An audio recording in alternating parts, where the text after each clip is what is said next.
We had gone to that bowling alley plenty of times, and it was kind of an area where people would kind of just come there with their families, and kids can kind of roam. Saturday night, January 23rd, 1999.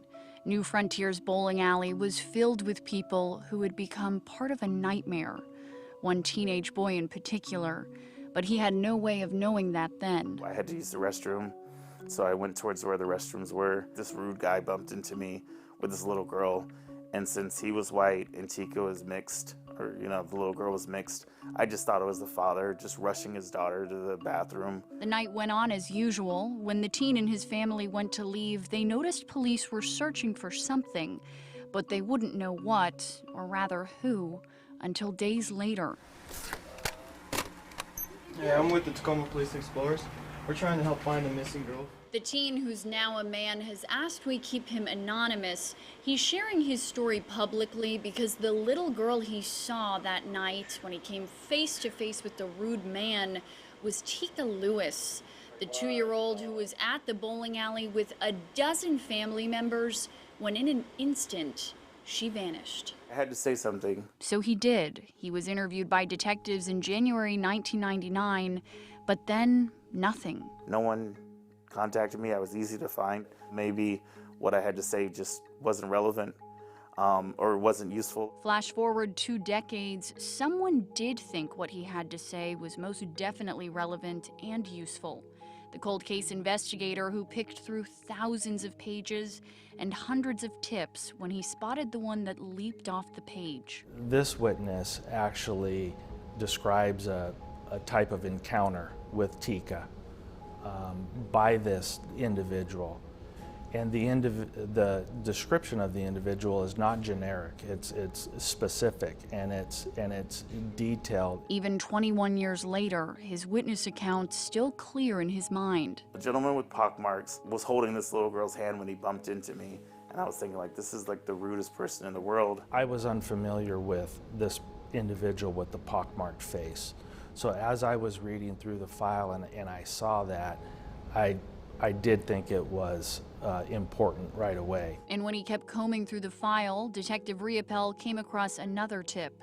This one was submitted while America's Most Wanted was in Tacoma covering the kidnapping. There's a family desperately hoping you can bring their child home tonight. About a week after Teekah's disappearance, they were filming a reenactment down at the bowling alley, and someone who was standing there watching the reenactment noticed a person with a pockmarked face that was standing there. He was also watching the reenactment, and the witness who called in thought that he was acting strangely. At that time, there would have been no way for the caller to know a man with a pockmarked face had been mentioned in the first few days of the investigation. The individual that we're trying to identify is a white male, 5'11", with a husky build. He is described as having shoulder-length brown, curly or wavy hair with a thick mustache and a heavily pockmarked face. The night of Teekah's disappearance, he was wearing a blue flannel shirt and faded jeans. His motivation to solve this case is simple: Teekah's mother. It really makes it easy to try to keep the case alive for her and to try to find her some answers. She has never given up on her daughter, finding her daughter, and I really admire that. He's not going to stop looking until we find something. Teresa Lewis says she finally feels she has a detective who will get answers, but she knows the answers he uncovers may be darker than she's ever before allowed herself to consider. Nobody will know the pain that I felt when he told me this. Nobody. Teresa has long held on to hope that whoever took Teekah took her to raise her and love her, maybe somebody who wanted a baby.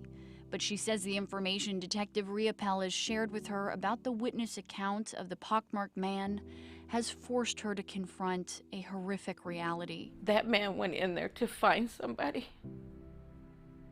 Find a child and harm that child. And that man took my child. my everything. That was my world right there. More than 2 decades later, Teresa's world is still shattered. Memories are frozen in time. Teekah's coat that she wore to the bowling alley that night, the Pooh Bear she was so attached to. It's all Teresa has left. I've lived 21 years in a nightmare, and I think it needs to come to an end. I want to bring her home, regardless if she's here or not. It's time to bring her home.